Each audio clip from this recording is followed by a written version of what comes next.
Hello everyone, welcome to Genic JE A study. तो last class में आपने देखा कि error due to incorrect centering या error due to inaccurate centering कैसे करते हैं हम लोग, वो सारी चीजें आपने देखी डियर।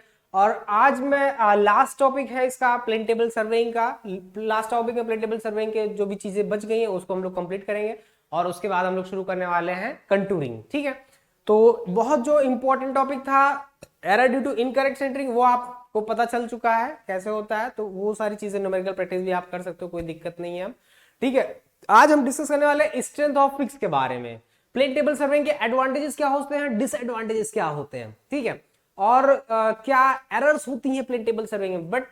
बट लेकिन इन सभी चीजों पर डिस्कशन करने से पहले फटाफट सेशन को शेयर कर दीजिए, बेल आइकन को प्रेस कर दीजिए, टेलीग्राम चैनल को जरूर ज्वाइन कर लीजिए, लाइक शेयर कर देंगे तो बहुत अच्छी बात है। तो चलिए बिना टाइम वेस्ट किए हुए मैं आगे बढ़ता हूं और शुरू करते हैं स्ट्रेंथ ऑफ फिक्स। तो स्ट्रेंथ ऑफ फिक्स के बारे में हम लोग बात करने जा रहे हैं। ठीक है, strength of fix, strength of fix, strength of fix की अगर बात करें, स्ट्रेंथ ऑफ फिक्स ये क्या होता है। ठीक है, strength of fix, strength of fix के बारे में अगर मैं आपसे बात करूं तो स्ट्रेंथ ऑफ फिक्स में क्या है ना कि स्ट्रेंथ ऑफ फिक्स हिंदी में बोलते हैं इसको निर्धारण परिशुद्धता। आपको मैंने बताया था कि प्लेन टेबल सर्वेइंग में जो 3 पॉइंट प्रॉब्लम हम अडॉप्ट करते हैं तो अपने अननोन स्टेशन को हम with the help of 3 well known defined station की मदद से हम प्लॉट करते हैं। ठीक है, उसकी मदद से हम लोग प्लॉट करते हैं। तो अब वो जो टी हम अपना जो हमारा इंस्ट्रूमेंट स्टेशन रहता था, जो हमारा अननोन स्टेशन टी रहता था, वो कैसे एग्जैक्ट लोकेशन में आएगा और किन केसेस में क्या कैसे उसका सिलेक्शन, हमें कहां पे प्लेन टेबल को सेलेक्ट करना है, कहां पे इंस्ट्रूमेंट को हमें वो हमारा नॉन स्टेशन किस जगह पे हमें लोकेट करना है जहां से हमारा जो रिजल्ट है वो बहुत एक्यूरेट आए। तो निर्धारण परिशुद्धता स्ट्रेंथ ऑफ फिक्स उस डिग्री को रिप्रेजेंट करता है, उस प्रोसेस को रिप्रेजेंट करता है जो प्रोसेस ये डिसाइड करता है कि वो जो हमारा अननोन स्टेशन है with the help of 3 well known defined station हम फाइंड करेंगे वो कितना रिजल्ट एक्यूरेट होगा, उस एक्यूरेसी को ये रिप्रेजेंट करता है ना, कि किन कैसे हम टी को सेलेक्ट करें कि उस केस में हमारा टी एकदम करेक्ट आंसर आए, हमें मतलब करेक्ट पोजीशन उसकी मिले। अदरवाइज जो है एक्यूरेसी क्या होगी, कम होती जाएगी, तो वो स्ट्रेंथ ऑफ फिक्स बहुत पुअर होता जाएगा। इसके opposite on the other hand अगर हम बहुत अच्छे से कंडीशंस के हिसाब से जो चीजें प्रेस्क्राइब की गई हैं उसके हिसाब से अगर हम टी को सिलेक्ट करेंगे तो उसके हिसाब से जो हमारा अननोन स्टेशन टी होगा वो बहुत बहुत करेक्ट आएगा, बहुत वेल मैनर में आएगा। ठीक है, तो इन सभी चीजों को स्टार्ट करते हैं डियर। मैंने आपको बताया था डियर कि जो हमारा ABC 3 well known defined station होते हैं, ABC 3 वेल नोन डिफाइंड, जिनकी मदद से हम अपने अननोन स्टेशन टी को रिप्रेजेंट करते हैं। ठीक है, अपने अननोन स्टेशन टी को रिप्रेजेंट करते हैं। तो इनका कहने का मतलब ये है कि जो इनसे बने सर्किल पर है ना, जो इनसे बने सर्किल पर अगर ये टी हम ले रहे हैं, इनसे बने सर्किल पर टी अगर हम अडॉप्ट कर रहे हैं डियर, तो उस केस में पहली बात तो हम इसको डिटरमाइन नहीं कर सकते हैं बाय 3 पॉइंट प्रॉब्लम या by trial and error method, क्योंकि उस केस में इनएक्यूरेट इनकरेक्ट ओरिएंटेशन के केस में भी ये पीछे बढ़ाने पर एक ही बिंदु से पास होंगे, ट्रायंगल ऑफ एरर जो बन रहा है ये नहीं बनेगा। ठीक है, वो ऑटोमेटिक इनकरेक्ट पोजीशन में भी एक ही बिंदु से पास होंगी। लेकिन जो है अब ऐसा क्या किया जाए, तो ये पहले केस हो गया कि पहला जो हमारी प्रायोरिटी होगी कि जो हमें टी सेलेक्ट करना है डियर ना, वो हम इन एबीसी से बने हुए वृत्त पर यानी कि ग्रेट सर्किल पर, जिसे अपन लोग ग्रेट सर्किल बोलते हैं, है ना, ग्रेट सर्किल पर नहीं होना चाहिए। पहली प्रायोरिटी हमारी फर्स्ट प्रायोरिटी ये है डियर कि ये हमारा पहले स्टेशन, हमारा जो ग्रेट सर्किल है उस पर लाई नहीं करना चाहिए। अगर उस पर लाई कर रहा है तो पहली बात तो हम इसको डिटरमाइन ही नहीं कर सकते ट्रायल एंड एरर मेथड से, 3 पॉइंट प्रॉब्लम मेथड से, फिर हम इसका सोल्यूशन लेहमान मेथड से कर ही नहीं सकते। ठीक है, तो ये चीजें जितना ये टी जो हमने अडॉप्ट किया है यहाँ पर, ठीक है, इसको अगर मैं दूसरा ले लू, यहाँ पर दूसरा सेलेक्ट कर लेते हैं। ठीक है, अगर जितना ही ये टी दूर लेंगे हम इससे, है ना, समझ रहे हैं मेरी बात को, ए बी सी, ठीक है, ये ए बी सी। अब जो हमें टी डिसाइड करना है, मान लीजिए इनसे बना हुआ जो ग्रेट सर्किल है, अब जो हमें टी सेलेक्ट करना है डियर, टी जितना ही दूर होगा इन सबसे, जितना ही इस ग्रेट सर्किल से दूर होता जाएगा, हमारा जो रिजल्ट है उसकी एक्यूरेसी यानी बढ़ती जाएगी, यानी कि हमारा स्ट्रेंथ ऑफ फिक्स और गुड होता जाएगा और बेटर होता जाएगा, ठीक है। लेकिन जितना जितना ये पास होता जाएगा ग्रेट सर्किल के, उतना ही हमारा स्ट्रेंथ ऑफ फिक्स पुअर होता जाएगा। तो स्ट्रेंथ ऑफ फिक्स उस एक्यूरेसी को रिप्रेजेंट करता है, उस प्रोसेस को रिप्रेजेंट करता है जिससे हमारा जो अननोन स्टेशन है उसको फाइंड करने में कितना एक्यूरेसी मिल रही है या फिर कितना जो है मतलब एरर्स हो रही है, ठीक है, उसको रिप्रेजेंट कर रहा है ये। दूसरी बात ये डियर कि जो यहां पर एंगल बन रहे थे ना, जो यहां पर एंगल बनेंगे एटीबी, जैसे मान लीजिए टी, ठीक है, तो एटीबी और सीटीबी ये जो है वेरी एक्यूट एंगल नहीं होनी चाहिए, इक्वल नहीं होने चाहिए, ठीक है। वेरी एक्यूट एंगल ना हो, समान ना हो, समान नहीं होने चाहिए। मतलब जैसे अगर ये थीटा है तो ये भी थीटा नहीं होना चाहिए, ऐसा आपको सेलेक्ट करना है, ठीक है। ये चीजें आपको ध्यान में रखनी है डियर, ठीक है। और टी की लोकेशन, यही चीजें हैं आपको जो बहुत ध्यान में रखनी है। अगर इन चीजों को हम अवॉइड करेंगे तो हमारा स्ट्रेंथ ऑफ फिक्स बहुत पुअर होता जाएगा।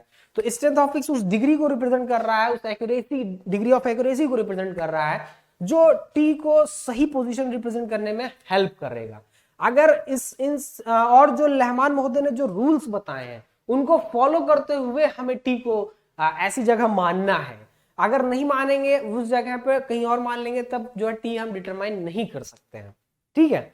तो वो चीजें जो भी लिमिटेशंस रहमान महोदय ने दी हैं और जो भी इसके बाय लॉज प्रेस्क्राइब किए गए हैं, उन चीजों को डियर जो है यहाँ पे हमें फुलफिल करना है, तभी हमारा टी जो है रहमान मेथड से 3 पॉइंट प्रॉब्लम मेथड में जो है ये एग्जिस्ट करेगा और करेक्ट ऑर्डर में आएगा, सही रिजल्ट मिलेगा हमें, ठीक है। तो ये कुछ एक्यूरेसी थी डियर, ये कुछ प्रिकॉशंस थे जो हमें अप्लाई करने हैं और जिससे हमारा टी जो है एग्जैक्ट मतलब सही आएगा, सही लोकेशन पे आएगा और सही हम इसको डिटरमाइन कर पाएंगे, ठीक है। अब इसके बाद हम लोग बात करते हैं डियर, इसके बाद हम लोग बात करते हैं एडवांटेजेस एंड डिसएडवांटेजेस की ना। एडवांटेजेस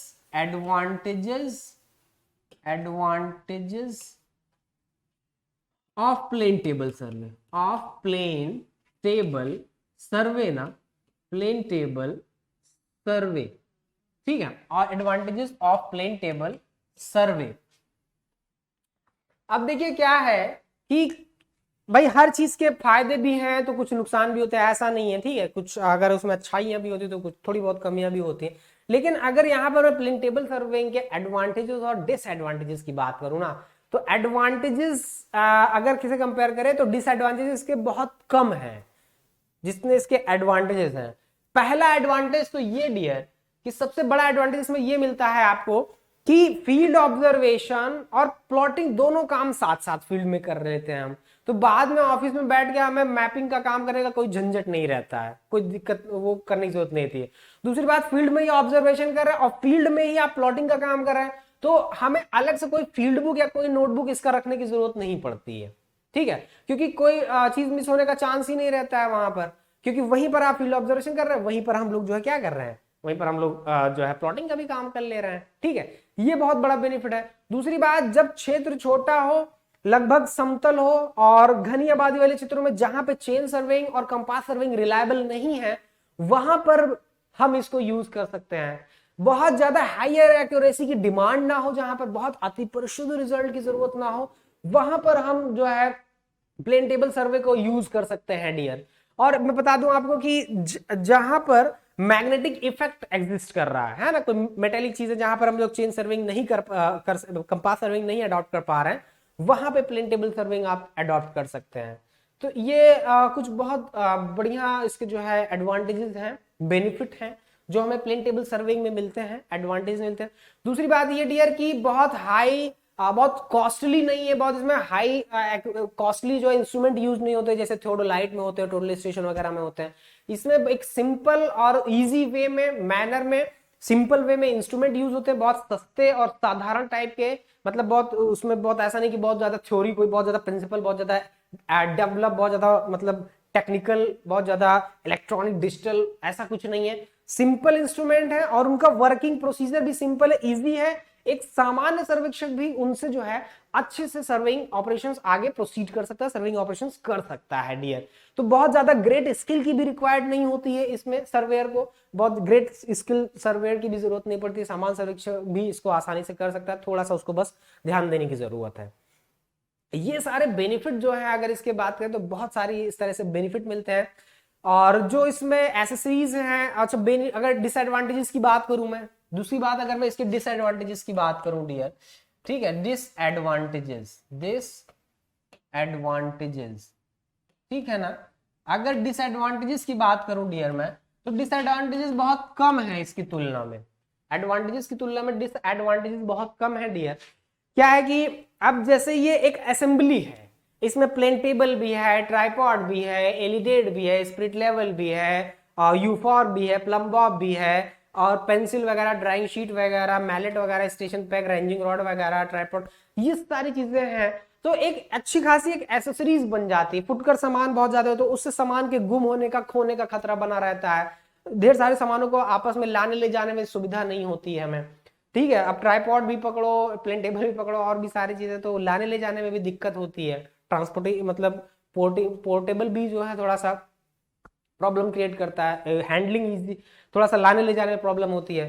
दूसरी बात ये कि खराब मौसम में आप नहीं कर सकते हो डियर, ड्राइंग शीट भीग जाएगी, आप भीग जाओ। खराब मौसम में तो वैसे कोई भी सर्विंग ज्यादातर इग्नोर किया जाता है, अवॉइड किया जाता है डियर, लेकिन इसमें भी आप जो है ये भी आप नहीं कर सकते। अगर बैड वेदर कंडीशन है, बारिश हो रही है, तेज आंधी तूफान आ रहे हैं, बहुत ज्यादा हाई टेम्परेचर में भी हम इसको नहीं कर सकते डियर, आंखों पे जोर पड़ता है, प्रॉब्लम हो सकती है, ठीक है। तो बहुत ज्यादा हायर टेम्परेचर में भी हम इसको अडॉप्ट नहीं कर सकते हैं। सामान के खोने का डर रहता है कि भाई इतना सारा सामान है, इसको संभाल के रखना भी जरूरी है, ठीक है। तो ये सारे कुछ डिसएडवांटेजेस में, हाँ, बहुत ही परिशुद्ध रिजल्ट के लिए हम इसको यूज नहीं कर सकते हैं।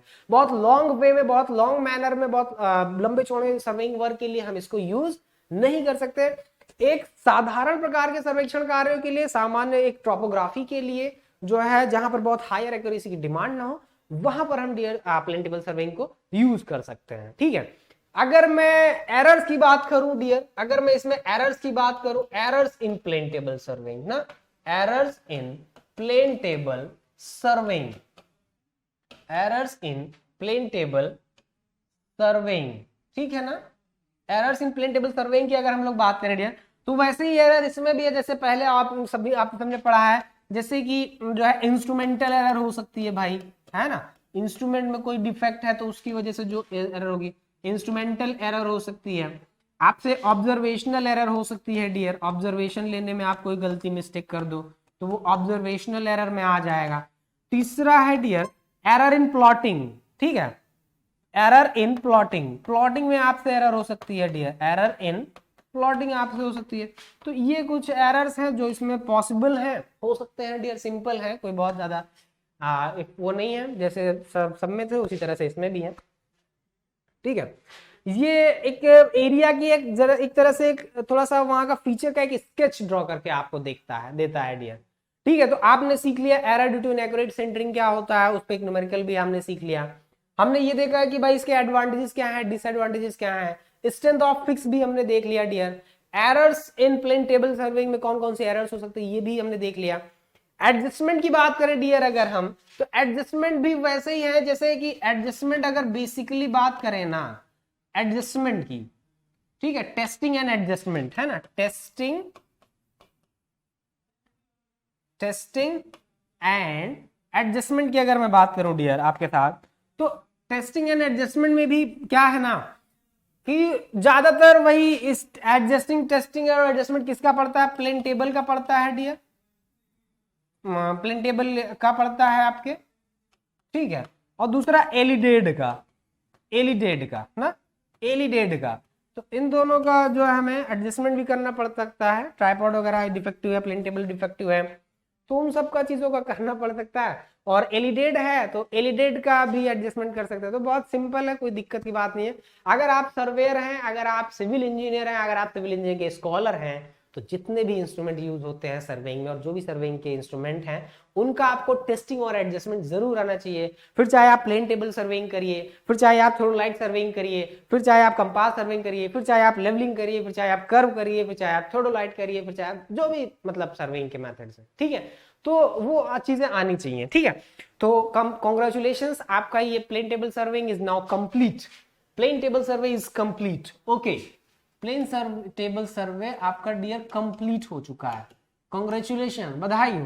प्लेन टेबल सर्वे आपका कंप्लीट हो चुका है। अब हम लोग डिस्कस करेंगे जो नेक्स्ट है हमारा डियर, ठीक है।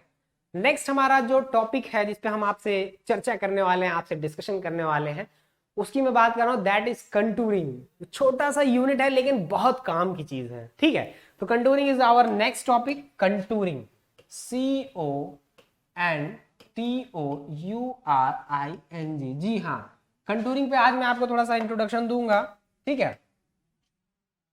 Contouring is now our next unit. First unit आपकी कंप्लीट हो चुकी है सर्विंग वॉल्यूम फर्स्ट की, और ये सेकंड यूनिट है, इसको भी कंप्लीट करेंगे। फिर थोड़ा लाइट है, फिर कर्व है, टोटलाइजेशन, हाइड्रोग्राफी, जो भी चीजें हैं फटाफट कंप्लीट होता जाएगा। बहुत जल्दी सर्विंग में कंप्लीट करूंगा, ठीक है। तो स्पीड आपको साथ मेरे साथ मेंटेन रखनी पड़ेगी।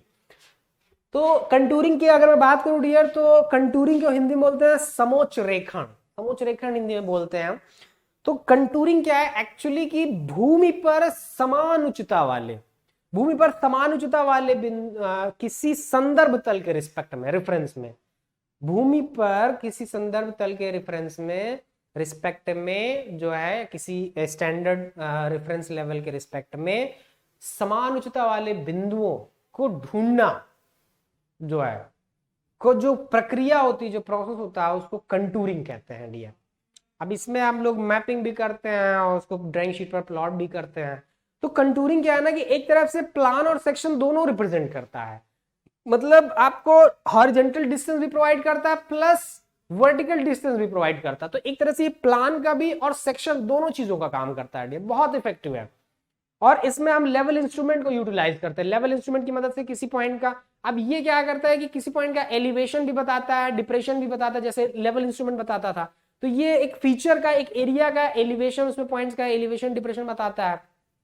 टोपोग्राफी एक तरह से पूरी रिप्रेजेंट करता है ये, ठीक है। तो बहुत हेल्पफुल होता है। और दूसरी बात ये है कि इसमें जो हम कंटूरिंग में एक शब्द आता है कंटूर, समोच्च रेखा। तो कंटूर क्या होती है डियर कि समान उच्चता वाले बिंदुओं को मिलाने वाली रेखा, किसी रेफरेंस लेवल से, किसी संदर्भ तल से समान उच्चता वाले, मतलब समान समानित तल वाले, सेम RL रिड्यूस लेवल वाले पॉइंट्स को मिलाने वाली काल्पनिक रेखा होती है ये।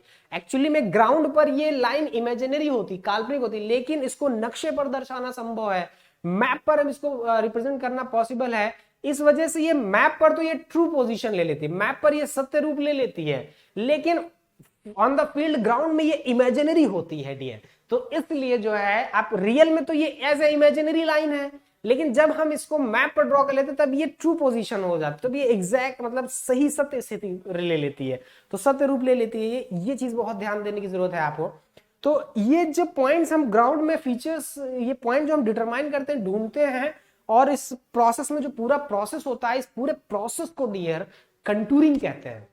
और जब इन पॉइंट्स को मिलाने वाली जो लाइन होती है, जो कि एक्चुअली में तो इमेजिनरी लाइन होती है डियर, लेकिन जब हम इसको कंटूर मैप पर रिप्रेजेंट कर देते, कागज पे इसको ड्रॉ कर देते, तब वो सत्य रूप ले लेती है। तो ये जो लाइन होती है डियर, इसी को कंटूर लाइन बोलते हैं, समोच्च रेखण बोलते हैं, और ये बहुत इफेक्टिव है डियर। एक्चुअली में जैसे कि मैंने आपको बताया कि जैसे चेन सर्विंग से, कंपास सर्विंग से, और में आपका क्या था कि उसमें एक डिफरेंस लेवल नहीं पता चलता था, हमें एक लीनियर मेजरमेंट पता चल जाता था, कोई एंगल, कंपास में एंगुलर मेजरमेंट आपको थोड़ा बहुत पता चल जाता था। इसमें क्या है कि आपको लाइन मतलब एक प्लेन भी मिल रहा है डियर, एक लॉन्गिट्यूडनल रिप्रेजेंटेशन भी मिल रहा है, मतलब एक सेक्शनल व्यू भी मिल रहा है, ये आपको सेक्शन भी प्रोवाइड करता है, और ये आपको जो है प्लान भी रिप्रेजेंट करता है, मतलब हॉरिजॉन्टल डिस्टेंस के साथ साथ वर्टिकल डिस्टेंस दोनों आपको मिलता है, ठीक है। तो जो ये सारी चीजें होती है ना, इनको जो है जनरली हैचर लाइन से, शेडिंग लाइन से, कंटूर लाइन से, इन्हीं सबसे रिप्रेजेंट किया जाता है जो सेक्शंस वगैरह होते हैं। तो बहुत इफेक्टिव है डियर, क्योंकि अब इसके लिए हम बेसिकली लेवल इंस्ट्रूमेंट का यूज करते हैं, लेवल इंस्ट्रूमेंट का यूज करते हैं, लेवल स्टाफ का यूज करते हैं, क्योंकि उन पॉइंट्स को ढूंढते हैं ना लेवल इंस्ट्रूमेंट की मदद से। तो लेवल इंस्ट्रूमेंट भी यूज करता है। लेवलिंग जो आपके जो कैनल होती है, जो नहरें होती है, उसका जो लॉन्गिट्यूडनल स्लोप होता है, वो कंटूर लाइन से ही ड्रॉ लिया जाता है, वो कंटूर ग्रेडियंट या ग्रेड लाइन जिसे बोलते हैं उससे ही लिया जाता है। और ये देखिए इसका अगर मैं पर्पस की बात करूं, इसके जो उद्देश्य की बात करूं, तो बहुत सारे इसके फंक्शन हैं, बहुत सारे उद्देश्य हैं। पहला तो ये कि ये किसी क्षेत्र का प्रोपोग्राफी भी रिप्रेजेंट कर रहा है कि भाई वो एरिया इवन है, अनइवन सरफेस है, उबड़ खाबड़ है, स्लोपी सरफेस है, फ्लैट सरफेस है, किस टाइप का है, वो सारी चीजें इससे रिप्रेजेंट होती हैं। दूसरी बात ये कि उसी के बिहाफ पर हम कंटूर मैप बना लेते हैं, तो हमें आगे की प्लानिंग मिल जाती है। कोई भी प्रोजेक्ट है हमारा, चाहे वो किसी बिल्डिंग का हो, चाहे वो डैम का हो, चाहे वो कोई भी प्रोजेक्ट हो, तो उसका हमें एक आइडिया मिल जाता है, बहुत आइडियोलॉजी मिल जाती है उसकी हमें, ठीक है। तो उसके हिसाब से हम आगे का प्लानिंग करते हैं, आगे का चीजें प्रोजेक्ट का डिसाइड करते हैं आगे का प्लानिंग क्या करना है, ठीक है। और अलाइनमेंट में जो भी नहरें हैं, टनल लाइनें, सीवर लाइनें हैं, ठीक है, सीवर लाइनों का जो जल का प्रवाह है उसको डिटरमाइन करने में, उसका अलाइनमेंट में ये बहुत हेल्पफुल होता है। रन ऑफ के डिटर्मिनेशन में बहुत हेल्पफुल होता है, कैचमेंट एरिया के डिटर्मिनेशन में बहुत हेल्पफुल होता है डीएरए, ठीक है। ये सारी चीजों में बहुत ज्यादा ये इफेक्टिव होता है डीएरए, ठीक है, तो बहुत ज्यादा हेल्पफुल होता है।